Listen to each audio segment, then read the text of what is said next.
Attention, vous écoutez un programme audioactif.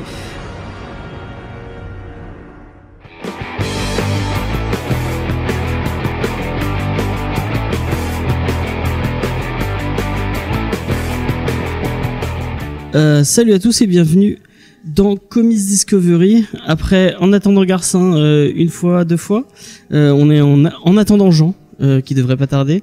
On est en petit comité, en vraiment petit comité, puisque je suis juste avec Wilfried pour l'instant. Ça va, Wilfried? Ouais, ça va, et toi? Ça va très bien.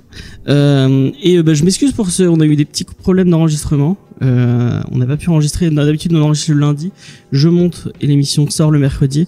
Là, on enregistre le mercredi puisqu'on a eu 2 contretemps.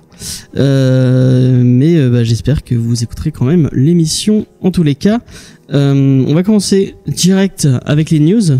Et quand Jean arrivera, on partira sur la review.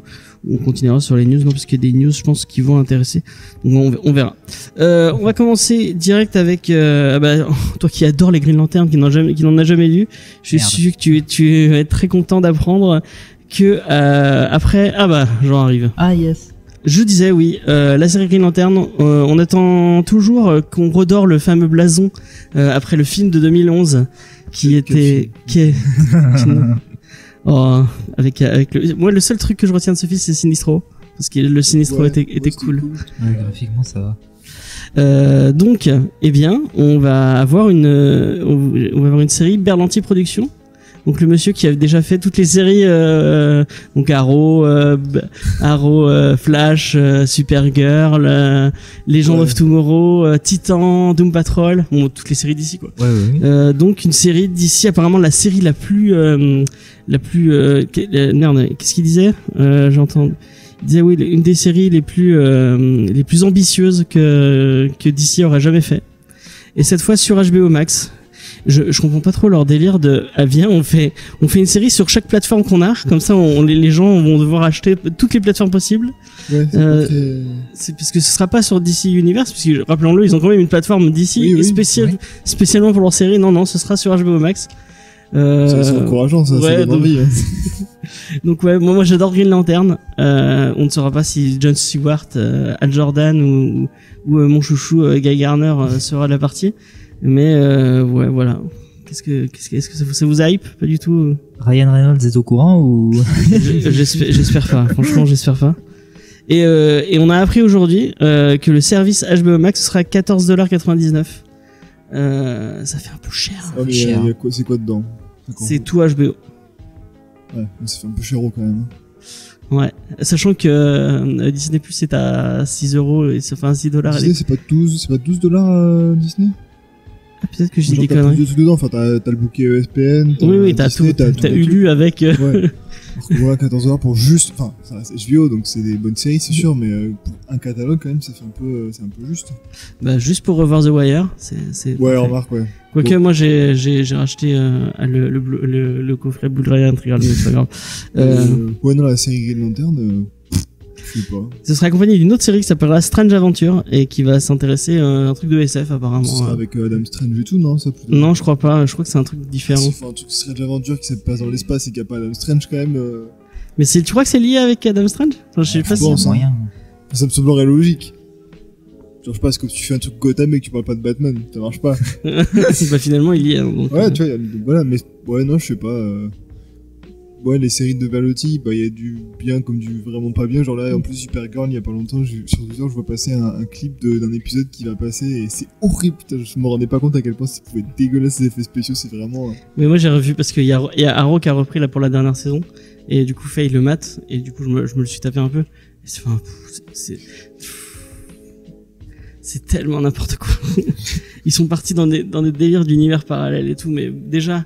Mais faites une série qui tient la route avant d'essayer de faire des... Ouais, non, c'est pas grave. Faut savoir, je pense, se limiter dans ses ambitions. Ouais. Bon, moi j'aime bien Green Lantern, ça me fait un peu chier, mais je pense que je regarderai parce que j'aime beaucoup Green Lantern, c'est un univers que je kiffe. Bah, et ouais, c'est un personnage cool en plus. Mais en série live, ouais, je sais pas. Après, l'aspect Green Lantern c'est cool parce que tu peux faire des trucs un peu genre chronique de l'espace vu que t'as différents secteurs, t'as les différents gardiens et tout, tu peux faire les différentes lanternes, tu peux faire plein de trucs cool. Mais bon, à ce compte-là, est-ce que ça risque pas de rejoindre vraiment Strange Adventures, du coup, si c'est un peu un truc, voilà, pareil. Il faut pas qu'il fasse Green Lantern sur Terre. Hein. Faut vraiment partir dans l'espace, aller faire des trucs. Ouais, je sais pas. Bah le film c'est ça, hein, il était sur Terre, il faisait des conneries.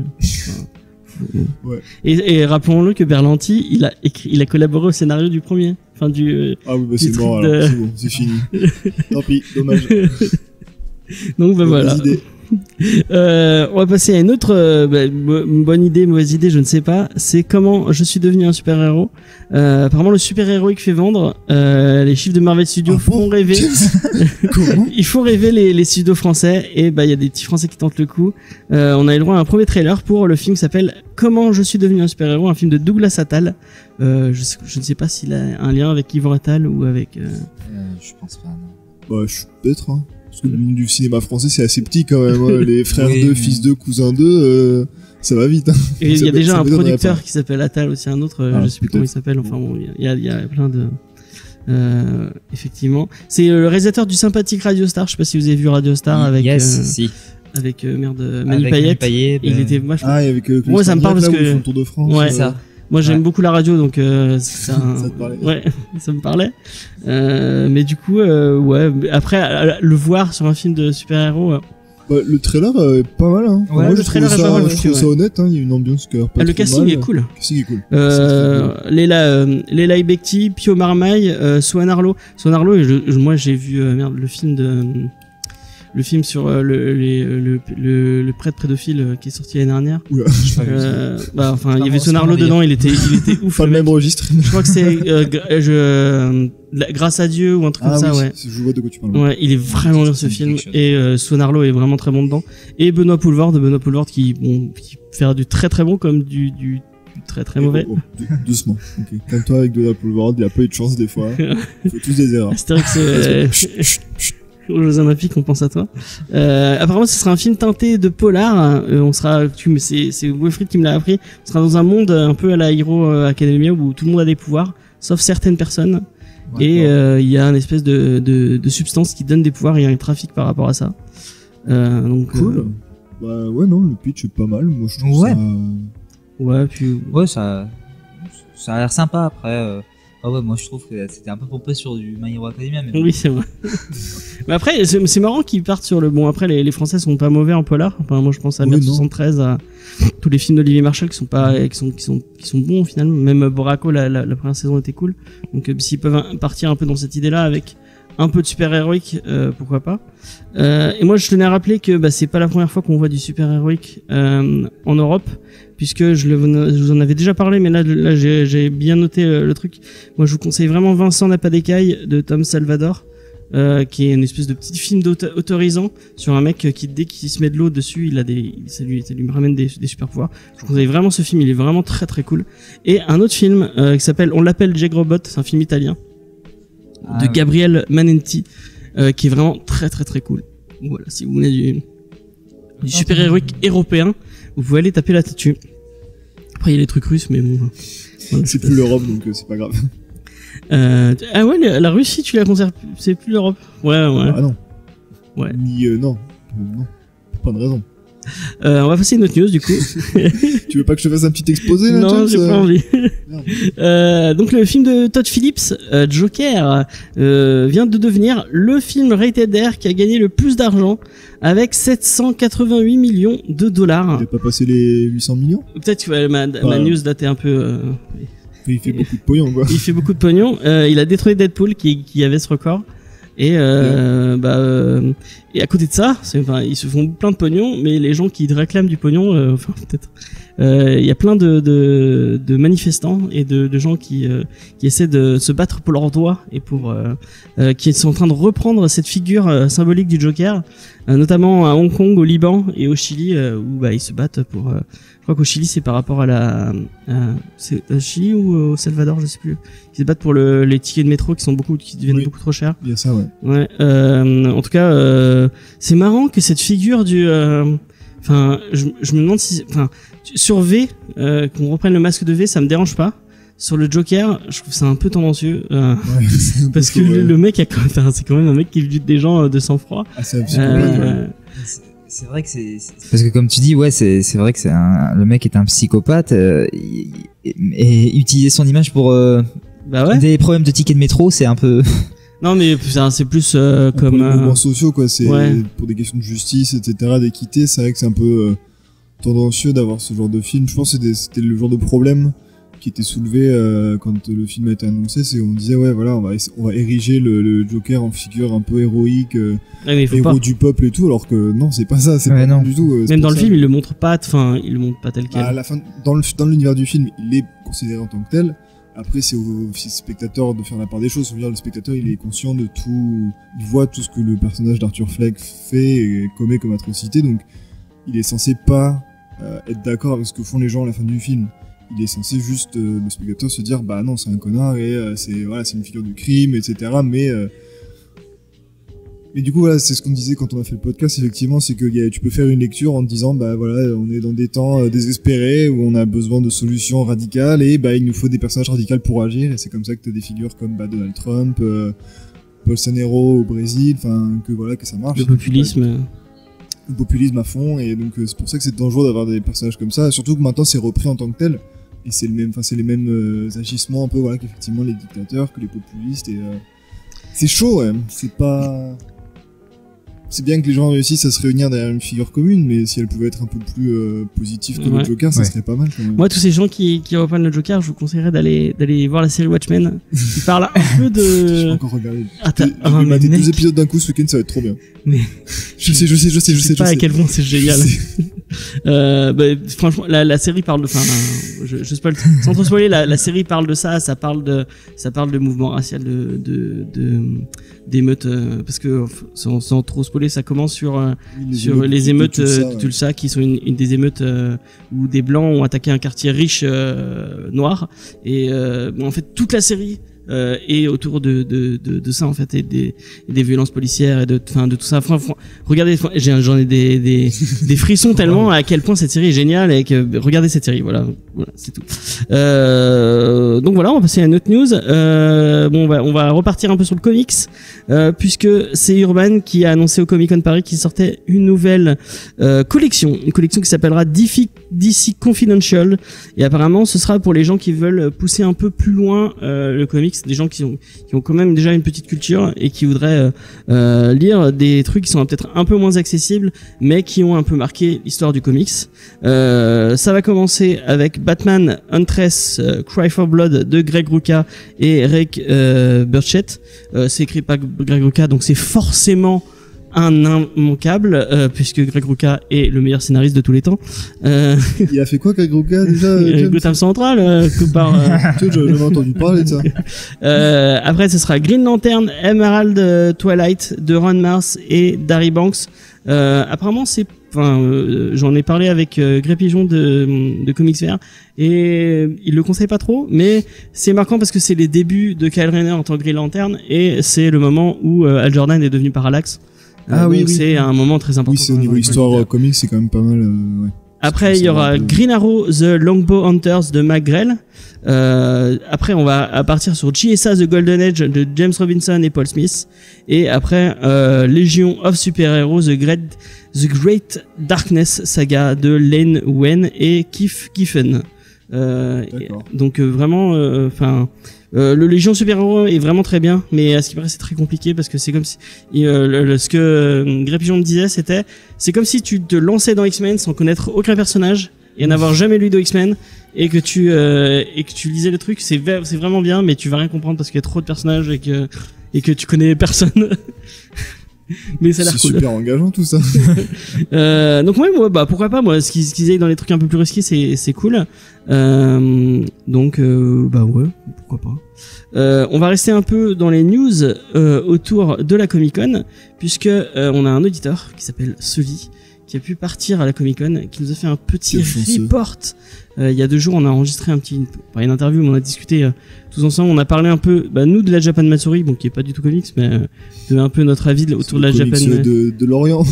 Voilà. Et lui, il a un peu eu son retour de la Comic Con, et vraiment, il m'a trop donné envie d'y aller. Ça avait l'air d'être vraiment la meilleure convention comics depuis un gros moment, parce qu'ils avaient vraiment mis le très très lourd pour les fans de comics.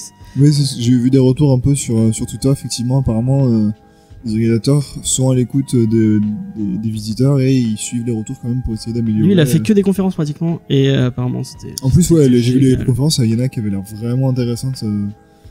Encore une fois, très deg de pas être allé à la Comic Con. Et apparemment, il a discuté longuement avec un certain Donny Cates. Et le mec apparemment est une crème, il est trop gentil. Voilà quoi.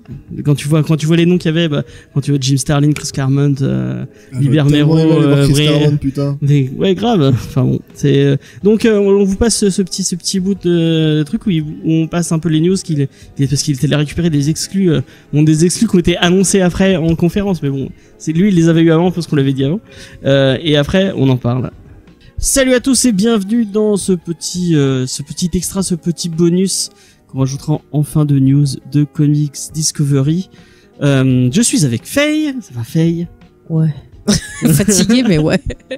Elle a dû courir pour aller récupérer son chat qu'elle croyait avoir perdu. C'est bon là, c'est pas l'instant Mère Michel, s'il te plaît. Je garde ma vie privée pour moi-même. D'accord. Mais nous sommes avec quelqu'un d'autre, quelqu'un qui a fait beaucoup de voyages.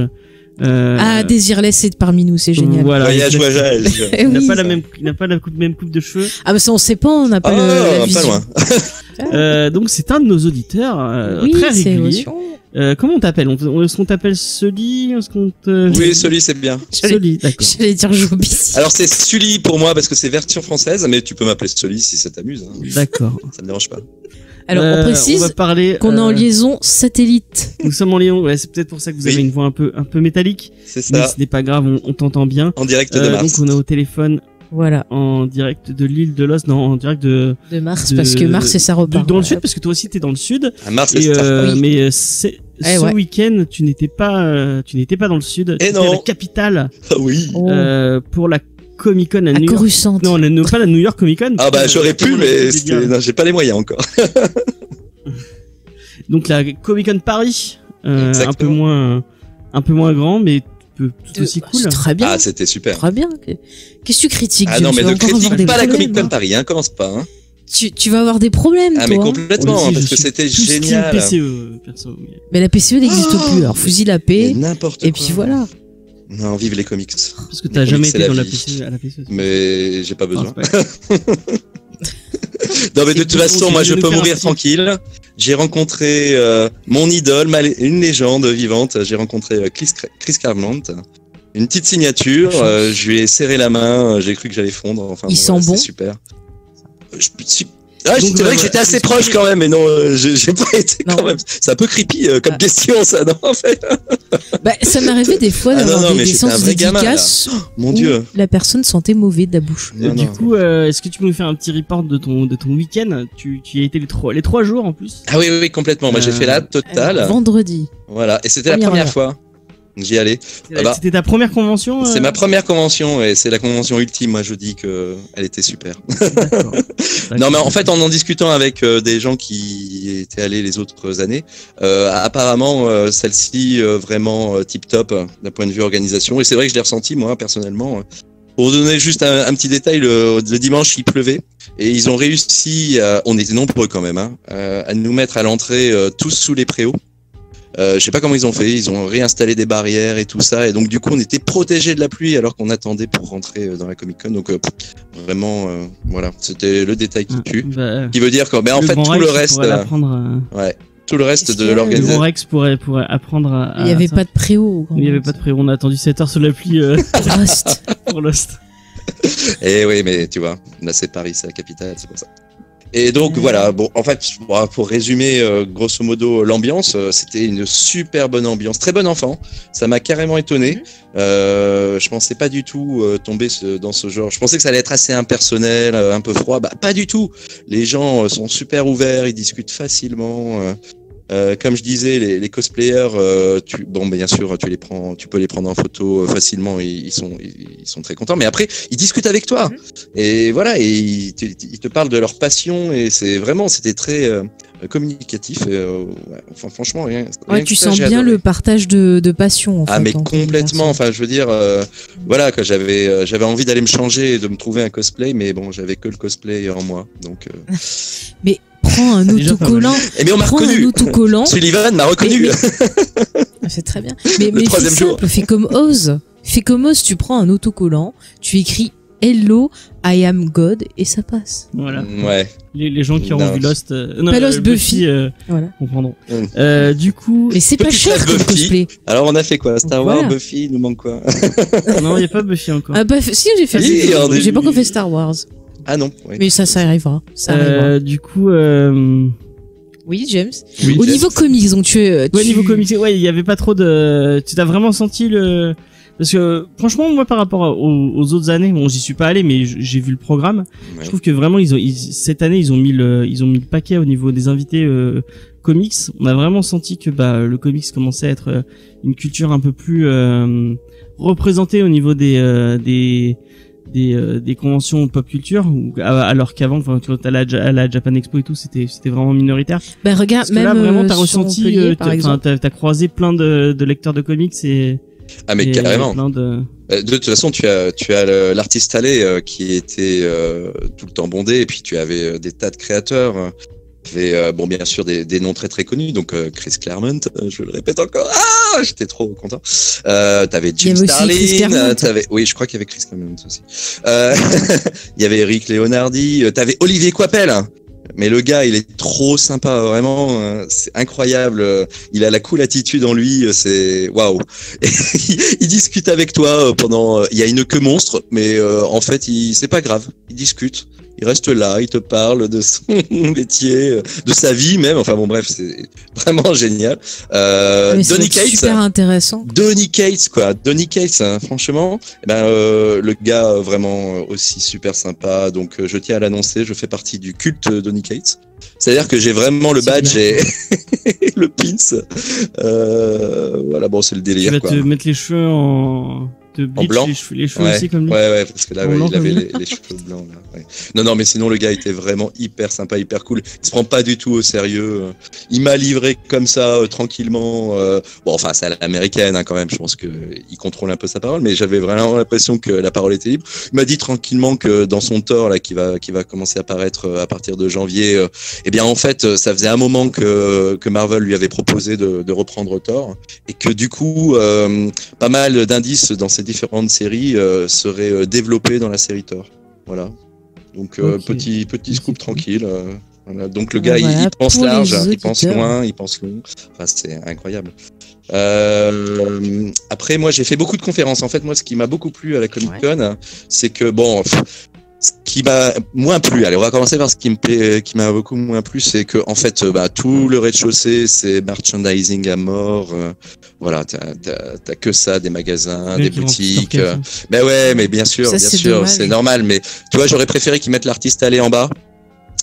Comme ça, quand tu rentres, tu vois les artistes. C'est vraiment pour ça, en fait, que j'y allais. Et je pense que beaucoup d'entre nous, quand on en discutait, c'est pour ça qu'on y va. Mais bon, donc du coup, quand tu rentres, c'est pour les rencontres, les artistes, toutes ces choses-là, plus que acheter vraiment des produits. Parce que bien souvent, quand même, c'est des produits qui sont beaucoup plus chers que ce que tu trouves en boutique ou même en ligne ou autre. Ils en profitent un peu, donc c'est. Ouais. Bon, je t'avoue que moi, ça m'a pas trop. Enfin, je me suis pas trop arrêté à ça parce que ça m'intéressait pas. Après t'as les éditeurs, bon ça c'est sympa aussi parce que sur les stands des éditeurs tu rencontres certains éditeurs, éditeurs et puis je sais pas comment on les appelle, rédacteurs en chef ou enfin en tout cas j'ai rencontré en éditeur Sullivan Rouault que je salue beaucoup qui est de iComics qui est vraiment encore une fois super ça. Je pense que le maître mot de ce que je suis en train de dire depuis tout à l'heure c'est super sympa, non? C'est parce que j'ai dû le répéter au moins 10 fois. Oui, désolé, hein. Le vocabulaire pas, non, très varié. C'était sympathique. Voilà. Donc je pense que le message est passé. C'était super sympa. Pour avoir rencontré Sullivan aussi à la PCE, c'est quelqu'un de super sympa. Et très intéressant. Franchement, il a un regard sur l'industrie très très pointu et très réaliste et en plus militant. Hein. Vraiment, tu sens le gars. Il est pas là pour faire du fric. Enfin, je veux dire, oui, d'accord, il fait du fric quand même, mais c'est pas son objectif ultime. Hein. C'est vraiment pas ça. Tu sens la sincérité dans ce qu'il dit. Les classiques de Tortue Ninja, c'est pas pour faire du fric, quoi. Enfin, ah non, mais justement, il en perd. Comment il en parle, tu sais que. Apparemment, ils en perdent du fric et il maintient ça. Alors maintenant, il y a certains albums qui vont être non pas édités en presse, mais en crowdfunding, ouais. Voilà. Parce qu'on lui a dit. Il y a plein d'éditeurs qui passent par là maintenant.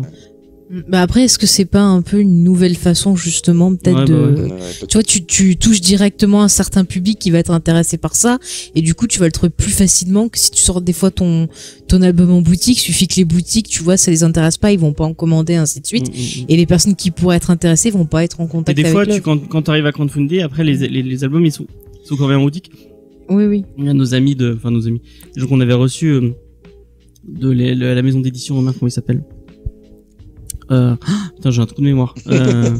La maison d'édition qui ont fait le truc sur Josh, le manoir et tout, enfin, une petite boîte d'édition dont j'ai oublié le nom, malheureusement, je suis désolé. Qui font du crowdfunding. Non, une toute petite boîte qui font du crowdfunding et en fait après, comme ils bossent quand même avec Macassar, enfin avec des distributeurs en librairie, leurs œuvres, même quand une fois qu'elles ont été crowdfundées, elles sont disponibles en librairie. Pour les gens qui voudraient les acheter comme ça. Donc, ça permet de faire un appui en disant regardez, on a tant de personnes déjà qui sont intéressées. Ça permet d'avoir des goodies pour tu mets un peu le prix, mais tu sais t'as des trucs en plus souvent cool de la part. Enfin, quand on voit les campagnes de Bliss par exemple, elles sont cool. En plus t'as un bel objet à chaque fois. Ils te foutent pas de ta gueule. Ça dépend des. Eux aussi, ouais. Bon, je suis pas très Valiant, donc j'y suis pas trop allé, mais c'est vrai que c'est des beaux objets. Après Panini, j'ai rencontré Aurélien Vives, là aussi le gars très sympa. Hein. Très sympathique, on l'a reçu dans des geeks en série de folie. Franchement, c'est un amour. Mais complètement, tu discutes avec lui, c'est même chose, tu pourrais passer des heures à discuter. Bon, en plus, voilà, tu sens qu'il est aussi... il est passionné aussi de comics. Quoi. Après, tu avais la boîte de Matafukas, c'est ça? Je connais pas trop. Matafukas. Comment il s'appelle? Ankama? Ouais, Ankama, voilà. Ankama, ouais. Et tu avais tous les auteurs donc, de cette maison d'édition-là aussi. Même chose, c'est pas trop ma cam, donc je suis pas trop allé, mais. Est-ce que tu as fait quand même des découvertes d'auteurs ou de dessinateurs que tu ne connaissais pas, mais voilà, tu les as découverts sur le salon et ça t'a donné envie de lire. Ouais, est-ce que dans l'artiste allé, est-ce que tu as découvert des petits artistes cool Alors tout à fait, j'ai découvert un artiste indien, mais trop perché le gars. C'était vraiment sympa aussi de discuter avec lui. Alors pour vous donner un ordre d'idée, lui en fait, son truc, c'est d'inventer des machines à sentiments. Avec une DBD qui tourne autour de ça, par exemple. Il m'a montré. C'est Alain Souchon, en fait. Ouais, peut-être. Où c'était la machine à amour. Et donc, il décline ça sous forme d'une bande dessinée, d'un comics. Très, très joli. Ça m'a rappelé pas mal le style de Pérez. Donc mais beaucoup plus coloré, mais très très fouillé, très très minutieux, avec plein de personnages, plein de détails. Enfin, c'était. C'est quoi son nom? Je me souviens plus. J'aurais dû le noter. Bon, alors si vous avez le nom, n'hésitez pas à nous contacter. Tu couperas au montage et je te le donnerai tout à l'heure. Je vais le mettre avec une voix robotique. Machin truc. Machin truc. Ouais, c'est ça. Non, mais c'est un nom indien. Donc le gars, il vient d'Inde, quoi. Et mais bon, voilà, c'est un nom j'ai pas. La super expert, ça c'est l'explication. Alors c'est un nom indien parce que. Je vais arrêter là, je suis en train de m'enfoncer là, je dis n'importe quoi. Voilà. C'est la fatigue, c'est en fait, j'ai pas retenu les noms, mais c'est vrai que j'ai discuté avec pas mal d'auteurs. Si, il y a, lui, il est connu quand même. Chris Claremont. Ouais, aussi, mais il y a. Je vous ai dit que j'ai serré la main de Chris Claremont. Ouais, il paraît qu'il a la peau douce. Vous allez voir Azzarello un peu quand même. Azzarello, je l'ai vu en panel en fait, mais j'ai pas fait la queue pour le voir lui et Liber Mejo parce que c'était compliqué quoi. C'était vraiment, il fallait voilà, c'était une queue monstre et bon, j'ai privilégié les conférences. Il y a vraiment que Claremont où j'ai vraiment fait la queue pendant 2 heures. Mais sinon, tous les autres, même Donny Cates, je t'assure, hein, j'ai pas attendu du tout parce que je suis arrivé, mais il y avait personne, quoi. C'est incroyable. Bon, après, il y a eu du monde, hein. Après, il y a eu du monde, mais le premier jour, le vendredi, c'est là où il faut vraiment y aller. Hein. C'est le vendredi, c'est là où faut que tu fasses la razzia de tout ce que tu veux, tous les auteurs que tu veux. Parce que retenez, chers auditeurs. Ah oui, complètement. Hein. Si vous avez qu'un jour à faire, prenez le vendredi. C'est vraiment génial parce que là, on fait la queue nulle part pratiquement. Et voilà, on voit tous les auteurs qu'on veut. Voilà. Dans ces JL Mast, hein, vous connaissez? Oui. Moi, je connais pas. Et bah, très sympa aussi. Il va faire un bouquin sur la jeunesse de Stan Lee. Ouais, c'est un français. Et voilà, on a pas mal discuté aussi. Il a fait une petite conf sur sa prochaine publication, donc ça sera sur Stan Lee. Et donc là, ça allait parler des années de 1922 à 1940. Donc vraiment sa jeunesse, quoi. Et c'est très intéressant. Il a fait énormément de recherches. Il est allé voir différentes familles. Alors voilà, pour l'anecdote, Stanley est lié à Goodman, hein. Goodman qui est le créateur enfin peut-être pas le créateur de Timely Studio, mais en tout cas de Timely Studio, n'importe quoi, de Timely, mais en tout cas le créateur de Marvel après, hein, c'est-à-dire que c'est lui qui a transformé ça en Marvel, Timely Comics. Et il est donc Stan Lee fait partie de sa famille, mais pas simplement une fois, mais 2 fois. Bon, je vais pas vous faire tout l'arbre généalogique, mais c'est incroyable. Il nous a sorti l'arbre généalogique du truc, c'est hallucinant. Tu verrais ça, c'est waouh, le gars, il a vraiment bien bossé, quoi. Et donc voilà, discuter avec Mast, c'était vraiment très sympa aussi. Et qu'est-ce que tu ressens de toutes ces discussions que tu as eues? Est-ce que tu as l'impression qu'ils sont plutôt assez déprimés sur leur travail ou qu'ils arrivent quand même à prendre du plaisir? Parce que c'est vrai qu'on parle souvent de cette industrie du comics qui est des fois un peu dure. On a l'impression qu'elle est un peu j'arrive pas à parler. Castratrice. Voilà, merci, j'arrive plus à parler. Mais de rien. Et du coup, est-ce que toi, t'as ressenti ça ou Alors pas du tout. En fait, tu sentais que t'es passionné. Ouais, c'est ça. En fait, dès que tu leur parles de leur travail, voilà, c'est la passion qui parle. Hein. C'est sûr qu'après, si tu leur parles de leurs revenus, les têtes vont changer. Ah oui, d'ailleurs, j'en ai beaucoup parlé avec Sullivan Roux de ça. Plus avec lui. Et c'est vrai que quand tu vois par rapport au prix du comics qui touche que simplement 8% maximum. Par album, c'est voilà, et que tout ce qui est impression et édition, c'est plus de 60% du prix du bouquin. Donc tu vois, il y a quand même un gouffre qui est pas normal, quoi. Voilà. C'est clair, parce qu'ils sont des créateurs, que ce soit le dessinateur ou le scénariste, ils devraient toucher un peu plus, quoi. C'est fou. Mais ouais, non, mais ça c'est sûr. Mais bon, quand tu parles avec les auteurs, eux, ils parlent pas de ça, ils parlent vraiment de leur travail, de ce qu'ils font, de leur passion, et là ils ont. En même temps, c'est plus sympathique de. Ouais. C'est plus sympathique de mettre ça en avant. Si t'imagines, le mec, tu vas pour qu'il te signe, ouais, ça va. Oh, j'en ai marre, on me prend du fric et tout. Enfin, tenez un mouchoir. non. Ils se mettent en mode. C'est pas une vie facile, hein. Non, c'est pas vraiment pas facile. Où tu vois. Oh, même aux États-Unis, je pense. Hein. Enfin, à part les superstars. Mais moi je comprends tout à fait que ces personnes-là demandent à être payées pour des commissions, des choses comme ça. Je trouve ça plus logique qu'un acteur, encore une fois, qui se fasse payer. Du coup, t'as pris que des primes, t'as pas demandé de commission, tu n'as pas vendu ton rein pour avoir un non, Claremont, j'ai pas fait ça. C'est une connerie. Mais c'est parce que j'avais pas d'argent en fait. J'aurais bien voulu, mais j'avais tout dépensé pour venir à Paris, mon Dieu. Enfin voilà, bref. Donc du coup, j'ai ramené plein de trucs gratuits. James, je t'ai ramené des trucs gratuits. Failli aussi. Je vous ai ramené plein de cadeaux gratuits. Voilà. Mais non, sinon, c'est super. On est gâtés, dis donc, on a de la chance. Très gâtés, c'est cool. J'ai payé pour rien du tout là-bas. Ouais. Mais en fait, je pense que la prochaine fois que j'y vais. Ouais, je mettrai un peu d'argent de côté pour avoir une petite commission. Il y avait quand même Michael Ranin.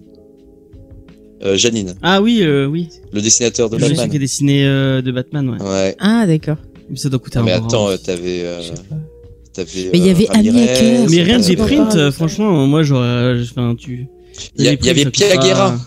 Ça Purée. dépend. Ouais, Pia Guerra, Ah. ça devait être beau, ça. Ah ouais, mais carrément. Ouais. Non, On en a j'arrive- parlé, ça. bref. Voilà, il y avait Et même, il y avait Hubert plein de Méjeot, petits artistes. il y Moi, avait- je crois qu'il y avait Lucky Star. Lucky Star, elle dessine vachement bien. Ouais. C'est une petite artiste française qui fait des petits trucs. Mais moi, je trouve que c'est scandaleux que tu sois pas allé voir Amy Acker ni Drazik, Tardekarabif. Écoute, j'ai dû faire des Franchement. choix. Et Franchement. là, franchement, mon cœur de comicsman a parlé plus que Oh là là. mon cœur amoureux de Buffy, mais Moi, je crois que vous j'essaierai de me m'auriez pas rattraper l'année du prochaine. week-end. Vous m'auriez pas vu du week-end, j'aurais traîné. Et ben, du coup, en parlant de week-end et de Oui. notre week-end, est-ce que tu veux parler un peu de. Oui, et ben alors nous, en Une fait, on est allé à une convention sur Montpellier qui était normalement plus centrée sur le Japon. C'est la Japan Matsuri. Et en fait, moi, je trouvais ça un peu rigolo, c'est que dans les cosplays qu'il y avait beaucoup de cosplays tirés de comics. J'ai vu normalement un Thor, style Endgame. On a vu, comment il s'appelle, notre ami là, avec le masque, je sais plus son nom. Je perds mes mots ce soir. De quoi L'autre là, qui a son masque, qu'on n'aime pas, là, qui est vulgaire. Oh. Ah, Deadpool. Deadpool, merci. Oui, il y a eu Enfin, plusieurs Deadpool. non, mais je trouvais ça intéressant de voir justement ce mélange de cultures qui se faisait entre l'Occident et l'Asie. Je trouvais ça intéressant, mais malheureusement j'ai été un peu plus déçue par le salon lui-même. Il y avait Après, c'est un petit salon. après ouais non mais tu vois c'est un petit salon mais il y avait pas vraiment de vraie convivialité. Les allées étaient beaucoup trop petites, on se rentrait dedans. J'ai été témoin, non mais je le dis parce que ça m'a choqué. J'ai été témoin d'une fille qui s'est pris un coup de poing dans le bras et qui a fondu en larmes tellement c'était fort. Il y a des gens qui s'amusaient à passer comme ça, à filer des coups de poing à des personnes pour passer, c'était un jeu, tu vois.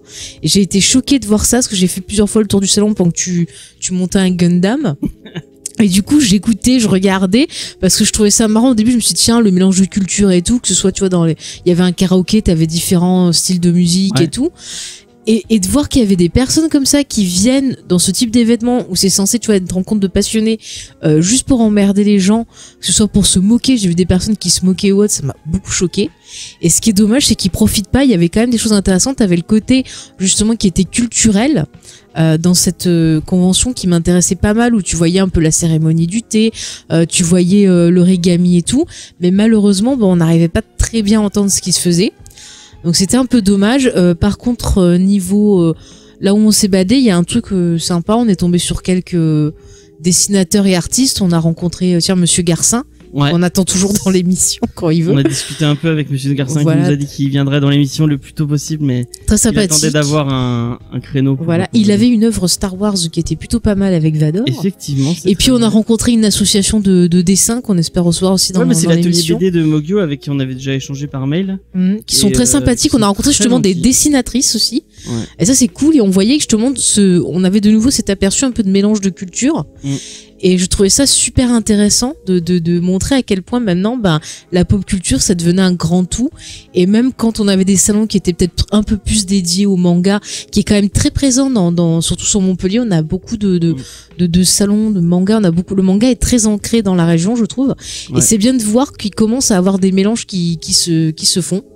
Après, voilà. Mais tu vois, c'est- ça commence à la capitale, puis petit à petit, ça Si descend. ça descend, vers- ouais. Mais carrément, là, Mais il y après, avait c'est- effectivement autant de cosplay manga que de cosplay comics. Hein. Il y avait, Ouais. Après, c'est vrai que tu vois, c'est qu'on se trouve, il y a beaucoup de monde. J'avoue que moi, je me sens un peu mal, parce que ça me stresse déjà. Mais puis même, tu vois, ce côté, je trouvais ça dommage qu'il n'y ait pas vraiment de partage. C'est-à-dire, les gens viennent en groupe, mais ils restent avec leur groupe. Et ils se Il y mélangent a pas, de- c'est ouais, un peu dommage, quoi. ouais. Et- Après, bon, il y avait pas mal de petits, il y avait des boutiques, mais un truc que j'ai bien aimé, et je dis pas ça parce qu'on les connaît, mais c'est vrai que je trouve que c'était une bonne idée de la part d'Easter Egg de proposer un atelier Gundam, parce que finalement, tu pouvais monter, un Gundam et puis le garder, mais ça te permettait aussi de peut-être pouvoir faire des rencontres, tout en montant le Gundam, de pouvoir discuter, échanger, et ça, je trouve que c'était c'était plutôt cool et je l'ai pas trop vu en fait. Moi j'ai pas trop discuté. Du coup j'ai fait l'atelier. Oui, toi t'étais concentré. T'as fait ton James quoi. J'ai une photo de James concentré. Je vais de la mettre sur les Instagram. mais en même temps, je me faisais engueuler parce que j'allais pas assez vite, donc. Bah en fait je m'ennuyais. Une fois que j'avais fait le tour, je passais à côté, je fais. T'as vu, tu vas pas vite. Elle m'a stressé, du coup je galérais à monter mon truc. Je l'ai trop encouragé. T'as vu, lui il a fini. T'as vu, il est arrivé après toi, lui. Il a fini. Je crois que j'ai fini le dernier. J'ai fini le dernier. J'ai mis 1 heure à monter mais 1 heure pile à monter ça. Bah, mais je m'ennuyais, je m'étais dit. Le dis pas. Moi, je m'étais dit au début, je vais faire un. Je m'en fous, j'assume. Mais je m'étais dit, moi, au début, je vais faire un petit karaoké et tout. Oh là, non. Bon, je peux pas parce qu'il y a trop de monde. Il y en avait un aussi, mais ils ont eu la bonne idée de le mettre dans le fond du salon. Mais dès que tu t'en approchais, t'avais libéré des livrets avec des voix de crécelle, là. Oh mon Dieu. À fuir. Ils auraient dû le mettre du côté où il y avait les jeux vidéo et tout ça qui était déjà très bruyant, donc ça posait pas de problème que de le mettre avec les boutiques. C'est vrai qu'on s'entendait pas, c'est ça que je te disais, du coup j'ai pas entendu l'histoire de la cérémonie du thé. Juste à côté, ils ont dû morfler tout le week-end. On leur fait un petit coucou. Voilà. Après je trouve ça chouette qu'il y ait des conventions, surtout là au parc des expos, c'est quand même un lieu qui est quand même assez grand, sauf que là les pauvres ils sont tombés en même temps du salon de mariage. On a hésité avec James, on a dit est-ce qu'on va tenter est-ce qu'on va tenter le salon du mariage? Au pire, on dit qu'on se marie, on testera des choses, mais non, il a pas voulu. Non. Non. On se serait foutu. Je préfère les Gundam. Non, voilà. Non, mais bon, voilà, c'est dommage. Après, c'est bien qu'il y en ait d'autres. Comme on est allé au TGS aussi l'année dernière. Ouais. Et, mais bon, voilà, j'avoue que peut-être. Le TGS, c'était le Mags. Oui, non, ça s'appelle le TGS Montpellier maintenant. Le Mags, c'était l'année d'avant. Ah, d'accord. Ouais. Voilà. Après, c'est vrai que sur Japan Mansuri, je me suis dit, je suis peut-être un peu trop vieille pour ces conneries, comme dirait, j'arrive plus à dire les noms dans l'arme fatale. Ouais, voilà. Non, mais disons que le truc peut être sympa, mais je pense qu'il faudrait peut-être un peu plus proposer des ateliers, peut-être des conférences. J'avais du mal à savoir en fait où étaient des conférences, des choses comme ça. Ah, oui. Donc c'est vrai que c'est un petit peu dommage. Voilà. Ouais, non, moi franchement, oui, c'est vraiment les conférences. Hein. Moi, c'était ça surtout qui m'a branché. J'en ai fait plein. Ouais, bah oui, les conférences, c'est intéressant. Et ouais. Donc ce que je retiens de ce salon, c'était d'abord la rencontre avec les artistes, les conférences, super bonnes conférences, surtout. Laquelle t'a marqué le plus? Starlin, je dirais quand même. Jim Starlin. Ouais, il a raconté quoi d'intéressant? Il est revenu sur sa carrière, il avait pas, il a parlé de plein de choses, il parlait pas avec la langue de bois, il a parlé de drogue, il a parlé, enfin. Tu vois, mais en même temps, c'est des conférences rapides. Hein, ça dure ça dure une 50aine de minutes, mais tu vois, 50 minutes pour retracer la carrière de Starlin. Bon, ok, tu vois, on est passé très très vite, mais quand même, c'était dense, c'était intéressant. Tu sentais que le gars, il était content d'être là. Il avait l'air assez content d'être là. Et moi, en tout cas, il n'avait rien à faire de dire ce qu'il pensait, quoi. Lui, il n'était pas du tout. Du coup, ça t'a permis d'apprendre des choses. Sa relation avec Marvel. Voilà. Quand il y a eu les films, il nous a dit non, de toute façon, ils m'ont pas du tout contacté pour me demander quoi que ce soit. C'est leur personnage. Thanos, ils font ce qu'ils veulent. Enfin voilà, tu vois. Il a pas essayé de faire à l'américaine en disant voilà, je ne peux pas vous en parler.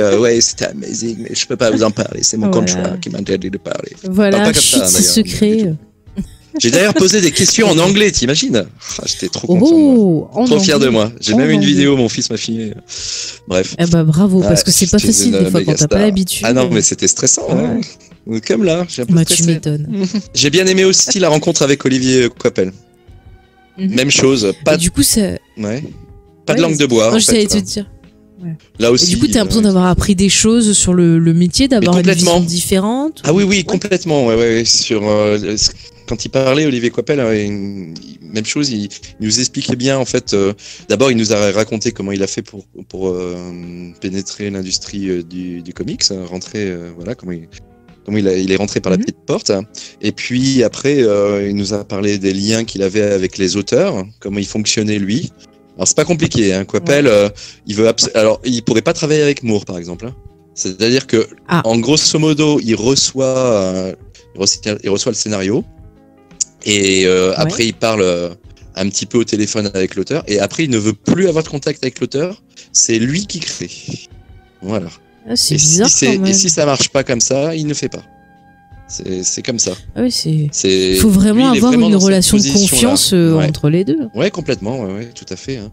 Parce que j'avoue, moi, je serais auteur. Remarque, au cinéma, t'as certains réalisateurs, une fois qu'ils ont le scénario, ils s'en foutent un peu de ce que a à dire le scénariste ou autre aussi. Donc, ouais, c'est leur vision à partir des mots de l'auteur. Ils veulent pouvoir avoir la liberté de créer leur propre vision. Et il a jamais eu envie lui d'écrire un scénario. Non, surtout pas. Faire c'est marrant, la question lui a été posée. Il a dit non. Ouais. non, il a dit qu'il galérait assez comme ça avec les dessins. Il a dit qu'il voulait plus faire d'ongoing, en tout cas plus pour l'instant. Ouais, je veux dire, il a beaucoup de pression quand il doit finir un dessin ou c'est ouais, il a la pression, mais il nous a dit aussi qu'il avait des plans B. C'est-à-dire que voilà, quand il doit accélérer, il a des petites astuces comme beaucoup d'auteurs, c'est-à-dire détailler un personnage. Non, pas ça. Non, détailler un personnage et puis faire un fond plus ou moins vide avec beaucoup de noir derrière. Voilà, c'est un exemple qu'il a cité, mais il nous a dit qu'il avait comme ça quelques petites astuces pour pouvoir accélérer si jamais il devait accélérer le mouvement. Mais grosso modo, il se débrouiller pour pas avoir à faire ça en fait. C'est pour ça qu'il préfère maintenant travailler que sur des projets. Sur moins de projets et être meilleur que de. Mais il nous a dit que là actuellement il était en contact avec les Big Two et avec des indep aussi. Donc là par contre il nous l'a fait à l'américaine. Hein. C'est-à-dire je ne peux pas en parler pour l'instant, n'est-ce pas c'est secret. C'est secret.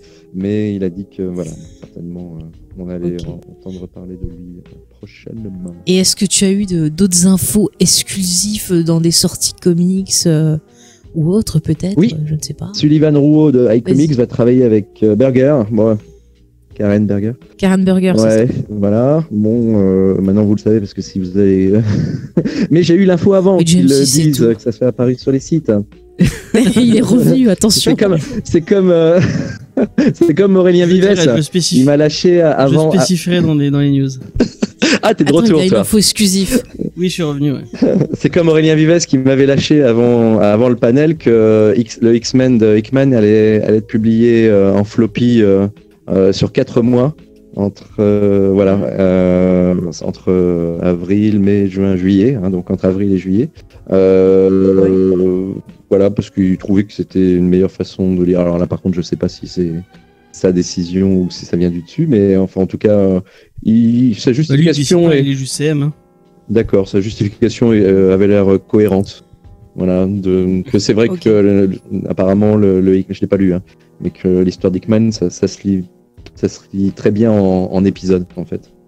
Et que d'avoir un épisode comme ça par semaine, ça aurait été bien. Bon là ils peuvent pas, donc ça sera par mois.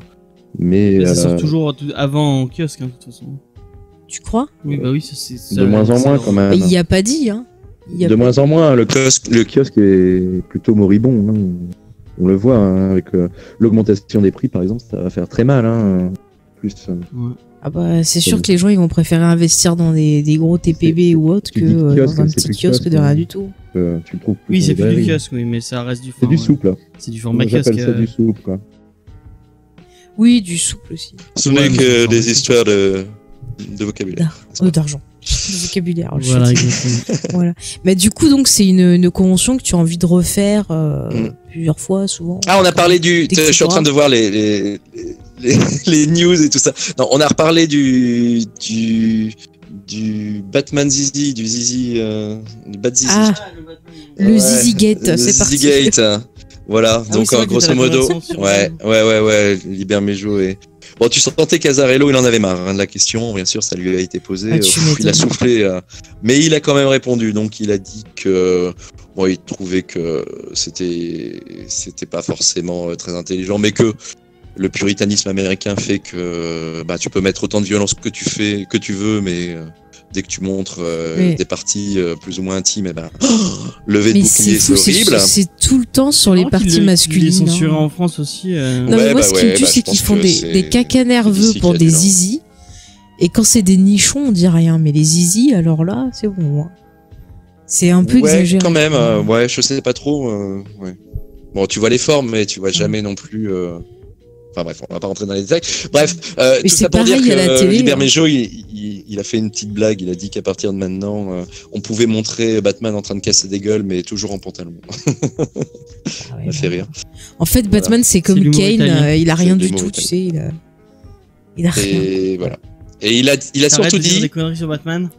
Il a surtout dit que les problèmes de retard, ça venait pas d'eux, en fait. Hein. C'est-à-dire qu'en fait, quand ils ont commencé Batman Damned, ils ont demandé à Marvel de leur laisser du temps. Sauf que Marvel a dit... c'est DC. DC, ouais, pardon. Tu vois, je suis fatigué. Hein. Ah ouais, Batman, c'est DC. Mince, je me suis planté. Donc, ça sera coupé au montage, ça, j'espère. La maison d'édition... Plus cher, sois gentil avec lui. D'ici, dès que le projet a été mis en route, ils ont lancé les sollicitations du numéro 1. Or, Liber Mejo leur avait dit non, surtout pas, ne faites pas ça. Mais bon, voilà, à partir du moment où l'équipe créative a été mise en place, et ben voilà, d'ici pub à mort, le numéro 1 apparaît telle date, et du coup, derrière, eux, ils savaient très bien qu'ils n'allaient pas pouvoir tenir ces délais-là. Et c'est simplement à cause de ça qu'il y a eu du retard. C'est pas du tout à cause de ce problème de Zizi. Hein. Ils ont dit que tout ce qu'ils avaient changé, c'est... Alors je l'ai pas lu, moi, Batman Damned. Mais apparemment, ils ont changé... Il est pas mal, hein. Ouais. D'accord, je mets ça sur ma longue liste de bouquins à lire. Et apparemment, ils ont changé 3-4 pages du 2, à la fin du 2. Alors, je ne sais pas pourquoi, mais c'est vraiment... Là où apparemment il y a eu des retouches. Non, ils en ont pas parlé. Ils l'ont pas dit. Ah, voilà, il y avait le cucu cette fois-ci, voilà. Ah, peut-être. C'est choquant. On sait pas trop. Mais c'est fou quand même faire des affaires sur des trucs comme ça. C'est très américain. Les États-Unis m'étonneront toujours. Oui, c'est très américain. C'est ça. La violence, tu peux. Le sexe. Forbidden. Voilà. Patouche. James, est-ce que tu veux rajouter autre chose? Bah non, j'ai pas trop de questions. Ouais. En plus, je crois que notre ami Sully nous avait dit qu'à 22h, il devait partir. Exactement. Voilà. Il devait aller faire dodo. Vous abandonner. Ouais. En tout cas, ça m'a fait bien plaisir de discuter avec vous. Et ben nous aussi, c'était. Retrouvé sur une certaine série. Oui, dans le live. Smiley jaune. Ah mon dieu, j'ai toujours. Mon dieu, s'il y a des gens qui veulent venir parler de Watchmen jeudi. Ouais, il va venir parler de Watchmen avec nous. Je vais essayer d'être là. Sur le Discord. Je vous dis quoi. On espère. Comme on dit chez moi, je vous téléphone et je vous dis quoi. D'accord. Mais on devrait avoir avec nous quelqu'un qui est déjà en fire sur les théories. Ah oui. On est à fond. Un gros bisou à Asma. Il y a déjà des. Ouais. Ah ça y est, spoil. Mais attention, mais dès que tu parles on parlait toutes les deux. On parlait toutes les deux, on s'est dit, vous trouvez pas que le gosse il est louche? On a commencé à discuter. Il y a peut-être un Bran Junior qui va arriver. Moi, mais non. Ah oui, ceux qui nous avaient suivis sur Game of Thrones. Oui, mais moi je suis à fond. Bah voilà. Rendez-vous jeudi pour les théories. Enfin bref, merci beaucoup Sully. Ouais, franchement, tu nous as donné envie d'y aller. Ah bah écoutez, peut-être une prochaine édition. C'est cool. Voilà, et puis vous, chers auditeurs, si vous avez participé à des conventions, choses comme ça, que vous voulez donner des témoignages, bah n'hésitez pas, on fera peut-être un courrier des lecteurs, hein, ça peut être sympa. Ouais. Bah ouais. Et merci pour tout. Ton acidité et ton et ta pub. Et d'ailleurs, on peut le remercier en live pour le don Tipeee qu'il nous a fait pour avoir la version 2 de Killing Joke. Oui, c'est vrai, bah la fameuse. Il va falloir qu'on programme ça. On a encore ça en décembre, je pense, avant que Jean parte. Attends, on a déjà d'autres émissions Tipeee à faire aussi, James, qu'il faudrait qu'on fasse. Oui, c'est vrai. C'est un boulot de monstre qui nous attend. Mais je te promets pas d'en dire du bien, par contre. Mais je sais, James, mais bon. Tu finiras par aimer cette œuvre. Il y a tellement de choses que tu n'as pas vues. Et moi non plus, certainement. Ah, écoute, on va relire ça avec intérêt, mais on va voir. C'est hors champ, hors caméra, comme on dit. Voilà, il y a un petit bout qui dépasse. Tu arrêtes un peu. Mais je suis fatiguée. Non, mais ça y est. Alors là, tu vois, tu lances John Wick, ça y est, elle est partie, elle est en feu. Là. Bon, en tout cas, merci beaucoup. Merci. Et puis à une prochaine. Avec grand plaisir. Oui, avec grand plaisir. Et merci d'être fidèle, de nous écouter. Mais oui, mais écoute, là, ça fait toujours, écoutez, voilà, vous êtes les champions de la bonne humeur et du sourire, et moi j'adore vous écouter, ça me fait beaucoup rire. C'est gentil. Et voilà. Surtout quand on parle, parle de Mentalo, franchement, meilleure blague ever. Ah oui, non mais ça. Donc, c'était cool. Merci à Sully. C'était très très sympa. Normalement, Sully, vous le retrouverez dans pas longtemps, puisqu'il va nous aider à faire le le recap de l'épisode 2 de Watchmen, qui est encore mieux que l'épisode 1. Donc vraiment, regardez Watchmen et écoutez nos recaps parce que c'est vraiment très bien. J'espère que tu écouteras nos recaps. Tu vas regarder les 2 épisodes et puis après t'écouteras les recaps. Ça va être Weekend Watchmen, ça va être super. Pour avoir et tu pousseras ta chérie à regarder aussi. Je suis sûr qu'elle va kiffer. Maintenant qu'elle kiffe le Gundam, elle va encore plus kiffer. Et d'ailleurs, tu t'as fait Japan Matsuri, est-ce que si c'est un avis positif, si c'est négatif, ça sert à rien? Non, moi, je suis moins client de la culture, tout ce qui est animé, manga, japonais au sens large. Mais c'était sympa, effectivement, l'atelier Gunpla de Easter Egg, c'était cool. Il y avait pas mal d'ateliers un peu différents. C'était la fin du dimanche, donc il y avait moins de trucs, je pense, que pendant le temps fort du week-end. Mais non, ça va, c'était sympa, mais c'était pas marquant plus que ça. D'accord. Moi j'ai donné mon avis déjà.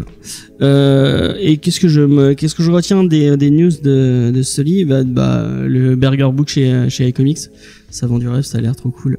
Donc voilà. Et on va se lancer dans la review. Petite pause avant la review, je vais quand même prendre un truc à boire. Et on revient juste après. Donc, on est de retour. On va vous parler de The Mask. On a eu un petit débat avec Wilfried tout à l'heure. On dit Doug Mahnke. C'est John Arcudi et Doug Mahnke. Parce que je sais pas, ça sonne un peu suédois. Alors, je sais pas. Je pense qu'on a le même souci sur l'homme qui rit. Et je savais pas comment dire si c'est Mahnke. Mahnke. On ne sait pas. On veut dire Doug. Voilà, j'espère que Doug. C'est notre pote. Vas-y, c'est toi qui présentais les auteurs. Donc c'est The Mask par John Arcudi et Doug Mahnke, je sais pas, Mankhe. Donc John Arcudi qui est un auteur quand même assez connu. Alors putain, en plus j'ai plus de batterie, j'ai plus mes notes.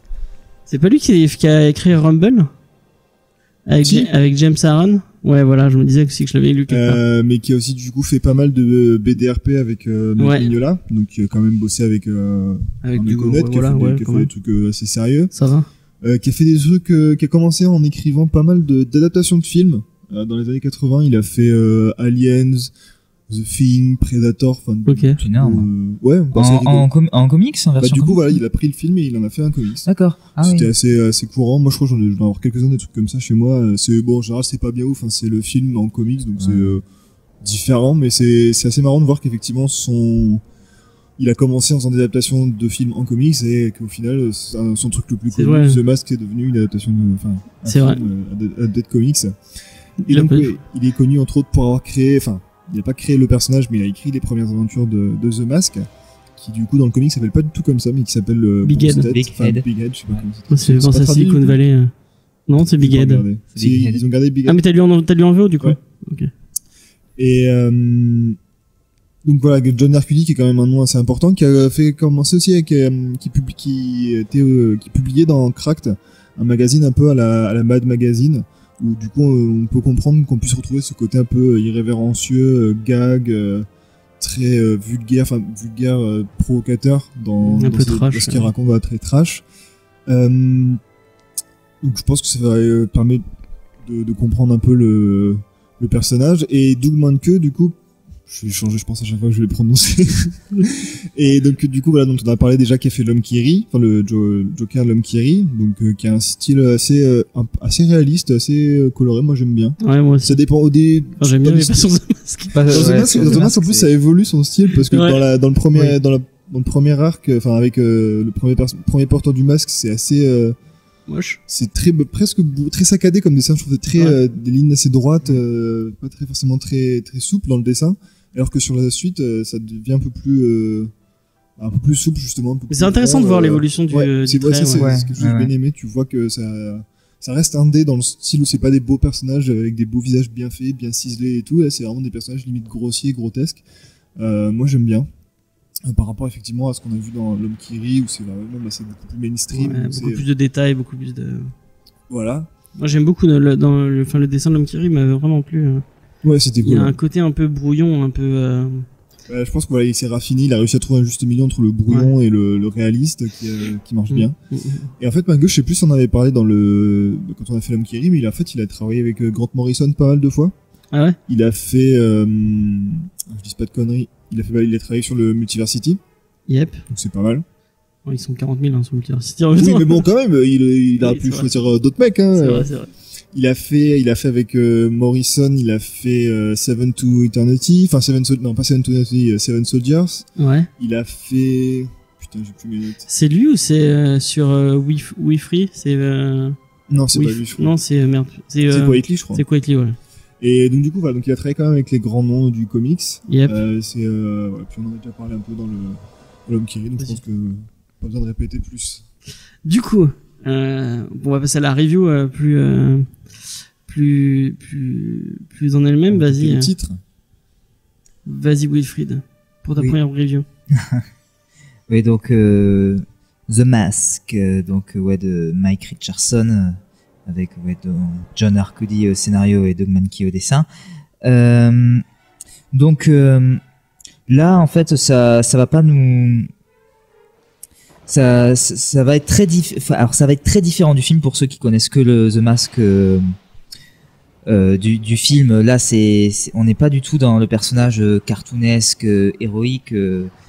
Là, c'est vraiment le personnage très psychopathe, très hardcore, méchant, quoi.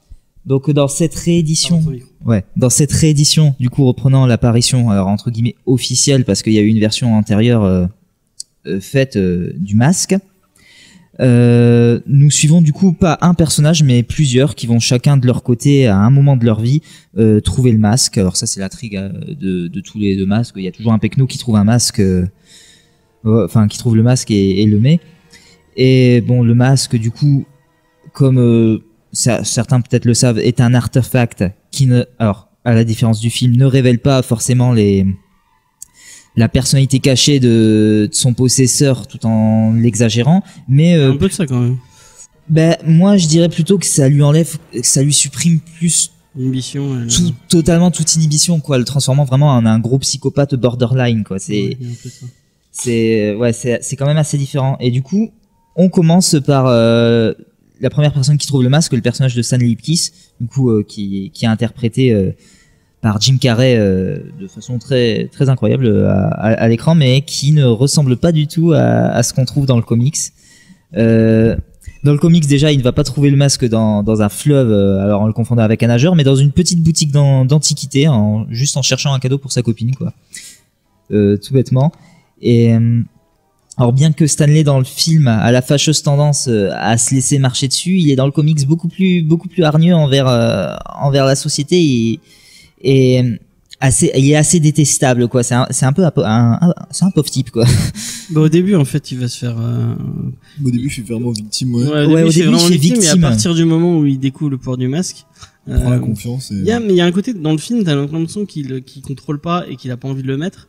Et là, au contraire. Oui, il décide vraiment, il se rend compte de ce que ça lui amène et il en profite à fond. Et il y a même un moment qui est assez marquant où on le voit en train de faire une liste des gens qui veut buter. C'est ça. En fait, c'est carrément le premier arc sur Stanley Ipkiss, c'est carrément une histoire de vengeance, quoi. C'est scénario bête et méchant, quoi. Le mec, on lui a fait des crasses dans sa vie, il va se venger de tout le monde, quoi, en foutant le masque.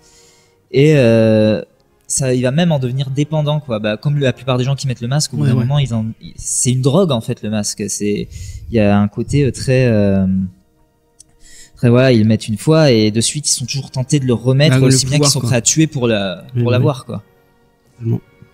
Et du coup, ensuite, on va s'installer sur d'autres personnages qui eux-mêmes vont posséder le masque. On retrouve des personnages, du coup, pour ceux qui ont vu le film, on retrouve, du coup, le personnage de Stanley. On a l'inspecteur Calloway. Ouais. On a même les deux garagistes du film qui se font. Ça fait tellement longtemps que j'ai vu le film. Qui sont malmenés, mais là dans le comics de façon beaucoup plus hardcore. Il y a même Walter qu'on voit du dessin animé. Je sais pas si vous avez suivi la série animée. L'espèce de gros zombie. Le méchant là, celui qui a des super-pouvoirs. Ouais, exactement, zombie carrément immortel, quoi, presque.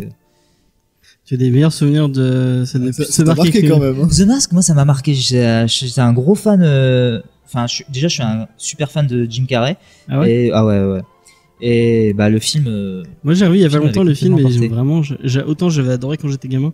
Le temps, je me suis dit, ah merde, ça a super mal vieilli. Moi, pareil, voilà, j'ai des souvenirs de l'avoir beaucoup regardé en étant gamin. Je trouvais ça vachement cool. Et puis là, des souvenirs que j'ai en tête, ça avait l'air plutôt rigolo. Il y a de temps en temps, je me passer des extraits. Et ne le revois pas, vraiment. Non, ça marche plus. Après, t'as pas l'air de, parce que tu l'as revu il y a pas longtemps. Moi, vraiment, j'ai eu un coup de, tu vois, la sensation, tu regardes un truc et t'as comme un miroir qui se brise. Ah bon? Ah ouais, j'étais vraiment très con pour aimer ce truc. C'était vraiment débile. Bon après, je suis pas très friand de Jim Carrey, un peu folle. Enfin, Ace Ventura, je trouve ça à chier. Enfin, ouais, c'est ce qui va dans les extrêmes, quoi. C'est ouais, ça. Moi, c'est plus du D'Apato. Je préfère l'humour un peu. Peut-être pas gaguesque, mais plus dans le. Ouais. Je suis plus stoner que. Chacun ses références, hein, pas de soucis. Mais du coup, qu'est-ce que t'as la lecture du qu'est-ce que t'en as pensé, qu'est-ce qui ressort pour toi? Alors la lecture déjà au début, faut se mettre dedans parce que c'est assez compliqué parce que déjà d'un point de vue bon déjà point de vue scénario, ça va pas chercher bien loin hein, comme je disais, le premier chapitre, c'est vraiment une histoire de vengeance bête et méchante et une descente aux enfers du porteur du masque. Et la lecture, je dirais pas en fait qu'elle est pas désagréable, mais elle est pas fluide en fait. Elle est pas vraiment fluide, on passe de case en case comme ça et